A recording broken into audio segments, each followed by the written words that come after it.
wait a second, why am I not doing that same level of service for my own employees, who I actually care about my relationships with them a lot more than I care about my relationship. No, I don't want any of my customers to hear this, but I care more about my relationships with my CSM.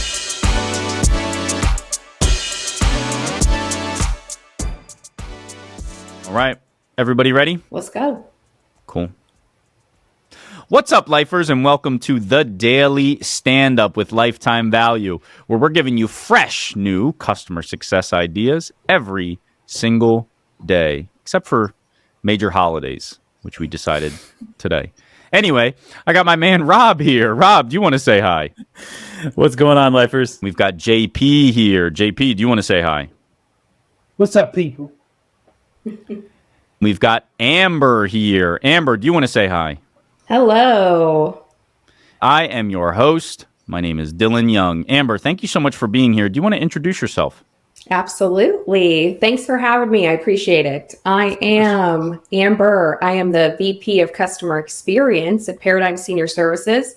Worked in customer success for the last 8 years, overseeing every part of the customer success journey. So glad to be here. Fantastic. Then this should be a pretty easy question for you. You know what we're doing here. We want to know what is on your mind when it comes to customer success, and you've got a breadth of experience to pull from. So tell us what it is, Amber. I do. You know what's on my mind this week? It's actually onboarding customer success managers the wrong way. I didn't know there could be a wrong way. Oh, no. I've seen the wrong way too many times. I want to talk about it. Go ahead. The floor is yours. Awesome. I would love to talk about this just because I've worked in a lot of different organizations that are growing, looking to scale, and I've seen CSMs thrown into the fire. There's immediate pressure to perform. There's no objectives or expectations, no goals at 30 days, 60 days, 90 days. They're getting accounts within their first 2 weeks of starting on the job. I've actually seen this in the last 4 years. You would think it doesn't happen, but I've seen it a lot. So I want to just talk a little bit about it because I think that a lot of organizations are throwing customer success managers in way too early to manage accounts, especially in smaller organizations, which is predominantly most of my experience has been in organizations, I would say under 75 to 100 million. So a lot of them are scaling and growing really quickly, and there's a lot of pain for customer success managers, and I'm feeling it and I'm seeing it, and I think we should talk about it. Well, let's talk about it. So I think you put a cap on one side of my question, which was going to be, is this specific to a certain maturity of organization? Because as compared to you, under 75 or 100 million, I've typically worked for companies that are 5 to 30 million. Okay. I certainly don't think you're wrong. I mean, more structure from my perspective is typically better. Yeah. But in the experiences that I've had, they'll typically say, yeah, buddy, you can figure that out if you want to. But otherwise, there is no onboarding because we are moving as quickly as possible and we don't have the time to do that. So before I let the guys jump in here, I want to ask if there's any sort of clarification to a maturity level. Is it like you're really only speaking to companies at a certain revenue? What does that look like for you? Yeah, I think it's early stage. I think it's early stages in their customer success maturity. I think it's building that core foundation. I think you're growing super quickly. You're stretched in capacity. You're stretched on resources. You maybe don't have the budget to be able to hire additional headcount. So I think it's something that is definitely earlier on in the maturity of an organization, for sure. JP, I heard you make some sounds there. Do you want to go first? You want to jump in? Well, I am some PTSD, maybe. Oh no! I am a recently onboarded CSM, so it's very fresh, timely. Very fresh. I like that because fresh. It sounds good. It's like spring. Yeah. What's up, guys? It's Dylan here, and you know why I'm here. Hat in hand. I got a favor to ask of you. If you like what we're doing, give us a like on whatever platform that you find us on. And if you want to know when we're dropping new stuff, give us a follow. Give us a subscribe. And maybe best of all, if you want to give us some feedback, drop a comment and let us know what you like, what you don't like, or how we can get better. We want to make sure we're giving the best content we can to you and others within the community. Thanks so much, guys. I'll let you get back to the show.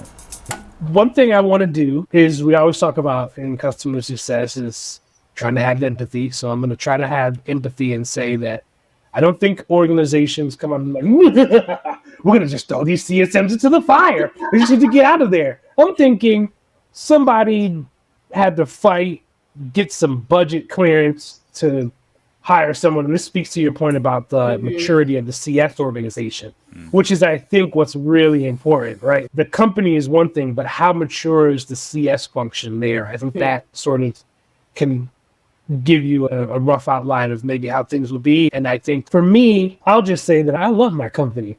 I thought they did a great job onboarding me, but even they were like, hey, we would love your feedback on what we could do better with our onboarding.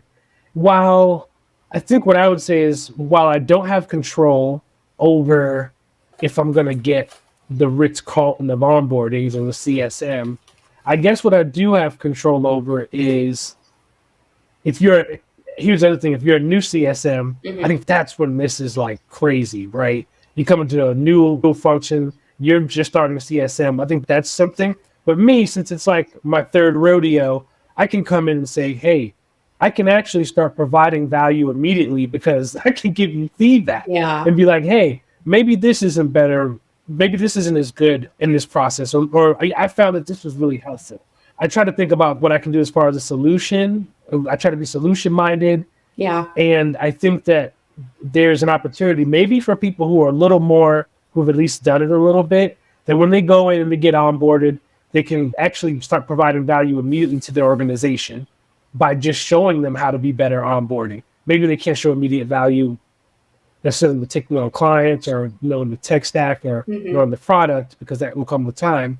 But we can maybe provide some insight as far as making the onboarding better.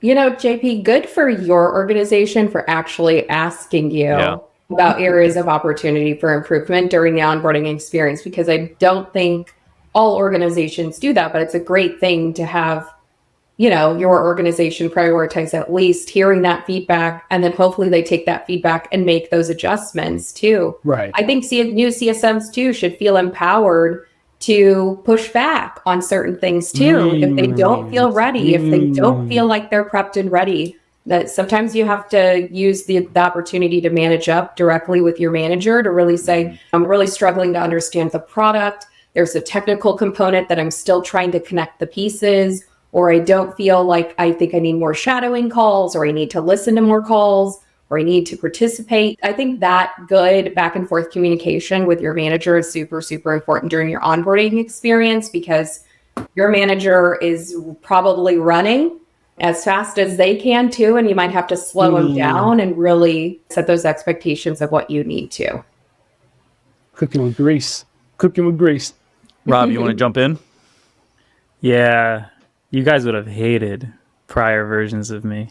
Because man, I know Rob, so look, I'll say this. Look, I've onboarded in my career like hundreds of people, over 100 for sure. That's not to credential myself. That's to say that I have made some mistakes along the way. Yeah, but I started out being like such a startup person, such an early stage company person. I've actually, interestingly, I have never been through an onboarding process. I have never been through an employee onboarding process, because every company I've joined, the task that I had was to build my own onboarding process.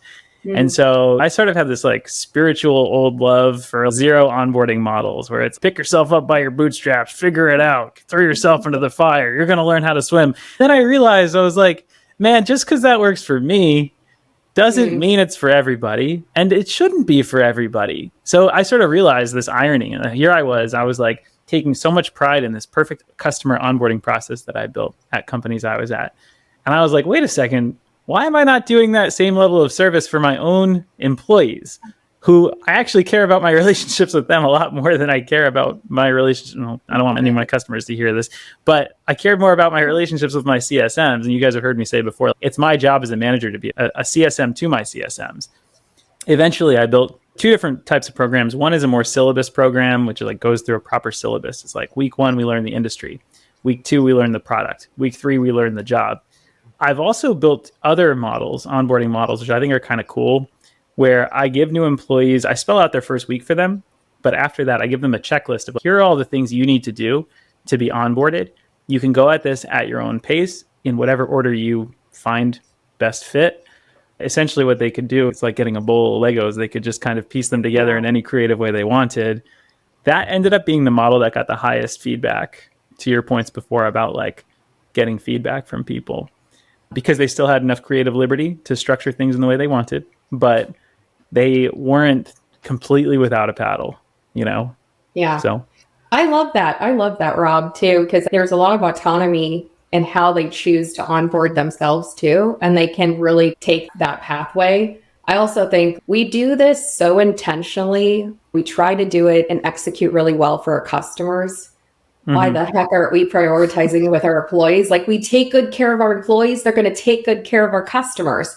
So we should create those great experiences for our employees, too. So I'm on the same page with you.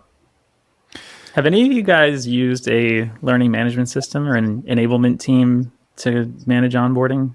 Kind of curious. That's a good question.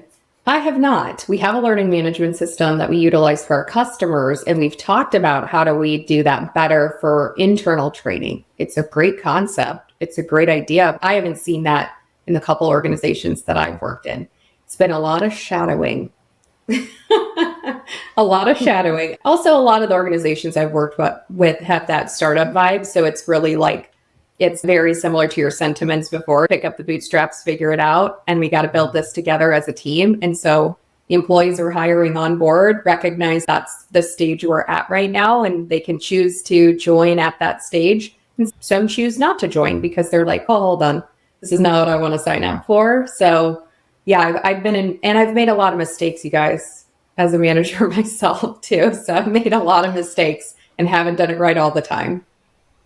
Everybody does, it sounds like. That's our time, Amber. I want to thank you so much for bringing this to our attention. I think it's a topic that, honestly, I don't think we talk about enough in terms of we dance around this a lot, around like we don't give enough resources to the CS group and blah, blah, blah. But why don't we talk about the actual tactics and how are we setting them up for success from the beginning?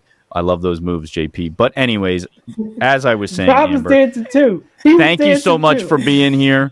Thank you for sharing this topic. We would love to have you back in the future, but for now, we've got to say goodbye. Goodbye. Thank you. It was a pleasure. You've been listening to the Daily Standup by Lifetime Value. Please note that the views expressed in these conversations are attributed only to those individuals on this recording and do not necessarily reflect the views and opinions of their respective employers. For all inquiries, please reach out via email to dylan@lifetimevaluemedia.com. Find us on YouTube at Lifetime Value and find us on the socials at Lifetime Value Media. Until next time.